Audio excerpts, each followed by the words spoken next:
And when you have a sawmill, every tree Everything looks like a board. Everything looks like lumber, that's right.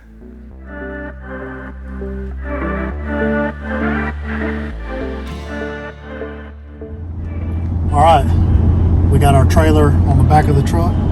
We're headed through our local town here, Atmore, and we're on our way to David the Good, so we're going to help him out.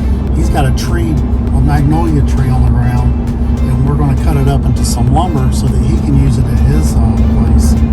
You know, being a homesteader, it's all about networking with the like-minded people that are around you.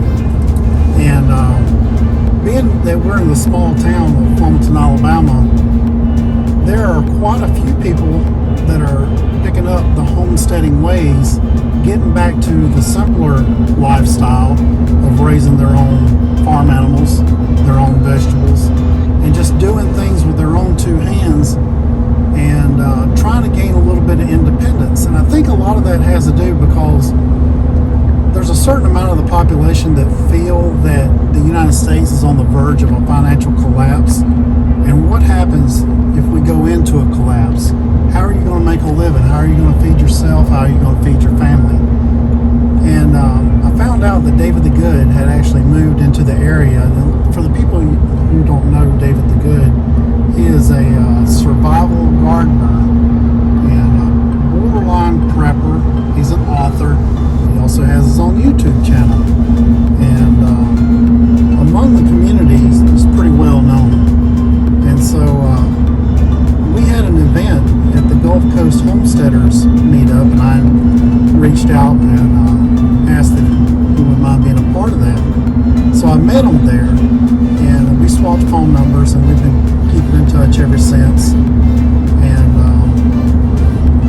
we're going to be doing some trading, you know, with plant materials and seeds and stuff like that. And it's really nice to have a like-minded person that's so close to help us grow this community of homesteaders. And that's one of the things that I enjoy about being in this community, is because it's not every man for himself.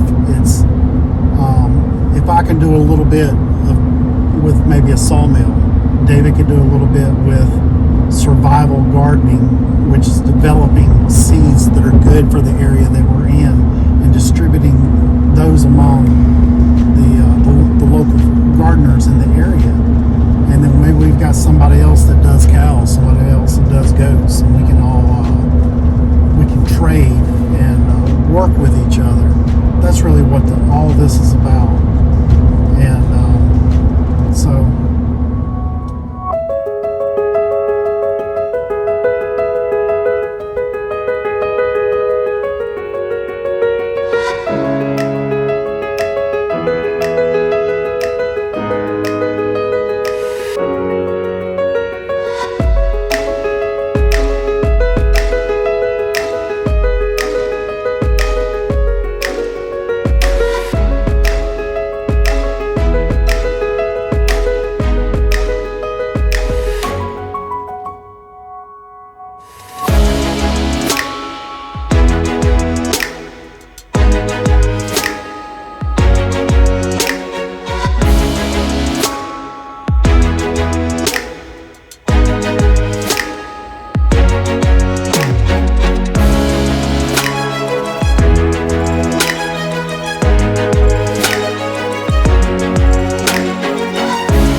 We're going for sushi.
Should we talk about how it doesn't cut through metal? we can throw that in there. All right. 3, 2, 1. All right, we finished up milling some boards out for David the Good here. And he's got a nice variety of Magnolia and some cherry in there. And I also got a Magnolia log out of the deal. He has brought over and given me one of the rare and special mulberries, the Rachel mulberry. The Rachel mulberry, yeah. Yeah, you're going to be hard pressed to find that one. Yeah, there's only one person that propagates that mulberry, and that's my friend Sam at Scrubland Farms. And the Rachel mulberry was a mulberry that when I was 10 and my wife was 8, her brother and I used to play together with my brother and I, and we would get together and hang out. And she told me there's this tree down the road, and it's called it's a blackberry tree, and you can just eat all the blackberries off it. I was like, I never heard of a blackberry tree. So she takes us down the road, and we find this tree, and it's got blackberries on it, and we ate all those blackberries. And so I thought, oh, this little girl, like, she's found this. There's a blackberry tree. That's amazing. Down in Fort Lauderdale. What a great story. So later, after we got married, I said, you remember when we were little and you said there was a blackberry tree down the road? And she goes, oh yeah. I said, I wonder if that tree's still there. So we went back in the neighborhood and we found the area, and the tree wasn't there. And this guy's out walking his dog, and he's like, what are you looking for? And I said, well, there was a tree back here. There was a mulberry tree, because at that point I knew it wasn't a blackberry tree. Mm-hmm. There's a mulberry tree back here. What happened to it? And he says, oh, that one got knocked down in the hurricane. He said, but guy over there, guy propagated it. He's got a couple over, and he's built like a little forest back there of some fruit trees and stuff. I said, oh, no way. So I go in and meet Guy, and he goes, you want some cuttings? Yes. I was like, this is years and years and years ago. And so the tree was actually in fruit, and we got to try it. And I said, you know, these are actually one of the best varieties I've ever found. We never could find a name on it or anything, so I called it Rachel. That's after awesome. my wife. And so there's a few of them kicking around the state of Florida. So if you come across a Rachel or a Rachel Goodman, that's the tree. The mulberry. That's the tree. Yep. And propagate it and spread it out and give it away. It's community building. And I have actually just ordered 100 rootstock mulberry seedlings. And there we go. If I don't get any on it this year, I might propagate that onto some rootstock. That'd be awesome. Just pass it on. Yeah, get that out there to the community. I'm sure everybody likes a story, and a mulberry tree with a childhood story like that is very unique. Pretty cool. This wood here that we got, the magnolia and the cherry, it's actually kind of redemptive because, I mean, that cherry tree was over my compost pile, and it had rot all through the top of it, and it was dying back. And the landlord said, "That thing's got to come out of there. It's got some sort of a disease." And so I said, "Oh, well, we'll take that one down." And we got some good wood out of it. And then the magnolia was from the storm. It was just going to go to waste. It had pushed that tree got pushed sideways, and my neighbor had his lawn guy cut it down, but he had cut. I mean, what were they? You estimated it was like 17 foot. 17 foot. And so that was enough to make, you get a log, I get a log, and I was going to go to waste anyways. Really turned out some beautiful lumber. Pretty awesome. And if you see this pine tree laying over here on the ground to go along with your reclaim story, yeah, that pine tree come out of my mom's yard, and she planted that whenever I was a little kid. So that was the tree that came out whenever I was growing up. So you can make something special out of that. Beetles got into it. It was a beetle kill tree, and I hauled it over here and cut it up. It's a 30-year-old tree. Yeah. Yeah, so I cut many a times around that thing on the lawnmower. Wow. And the saw did real good. We got a brand new blade on here, and Michelle says, I want to give it a push. And she just got through telling me, check the saw dogs to make sure you don't saw into the saw dogs. And then she pushed the blade right into the saw dogs, and we didn't check. So that's but you inaugurated it on the saw dogs, and then she decided she didn't want to be left behind. She hit the saw dogs too. So there's lots of saw dogging going on around here. It's a saw dog homestead. I can't be left out. Pretty awesome. Well, glad I could be here. It was really fun to see again. We got some pecan here. These pecan are going to be coming down real soon. And then interesting to see how that comes we out. have that empress tree over there, and we've decided we're going to take that out. That empress tree is awesome for making guitars and basses. It's a very, very light wood with a good tone to it.